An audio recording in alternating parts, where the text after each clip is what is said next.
Hi friends, எல்லாருக்கும் வணக்கம்.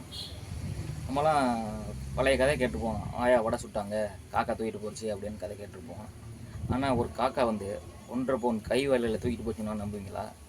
கேரளாவில் நடந்துருக்கு அந்த ஒரு ஆச்சரியம்.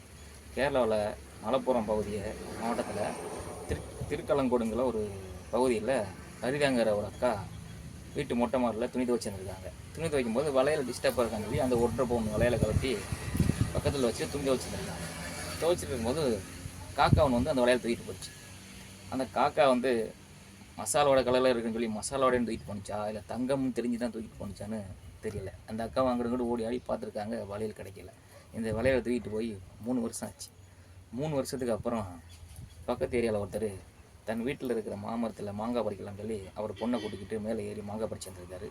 அந்த மாமரத்தில் ஃபுல்லாகவே ஒரே இதாக இருந்திருக்கு, அதாவது காக்கா கூடாக இருந்திருக்கு. இவர் மாங்காய் பறிச்சிட்டு இருக்கும்போது அந்த கூடு சேர்ந்து கீழே வந்துருக்கு. அந்த கூட்டில் வந்து வளையல் ஒன்று கீழே வந்துருக்கு. அதை எடுத்து அந்த பொண்ணு அப்பாட்ட கொடுத்துருக்கு. அவரும் அக்கம் பக்கமெல்லாம் போய் தேடி யாருன்னு விசாரிச்சிருக்காரு. யாருன்னு என்னோட இல்லை எல்லாரும் சொல்லிட்டாங்க. அப்புறம் பக்கத்தில் உள்ள ஒரு நூலகத்தில் கொண்டு போய் கொடுத்துருக்காரு.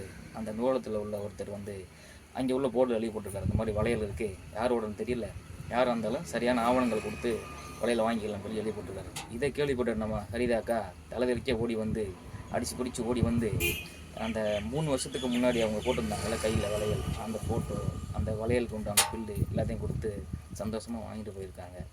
இந்த மாதிரி வளையல் எடுத்து கொடுக்குற நல்ல மனிதர்களும் நம்ம கூட தான் இருக்காங்க.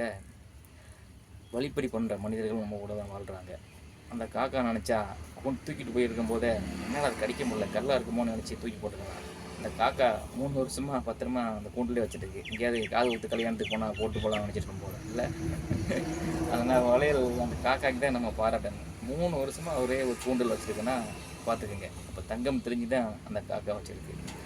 காக்காக்கே தங்கம் தேவைப்படும் போது மனிதர்கள் நமக்கு தேவைப்படாதா? அதனால் நம்ம தான் பாதுகாப்பாக இருக்கணும். எல்லோரும் பாதுகாப்பாக இருப்போம். பாய்.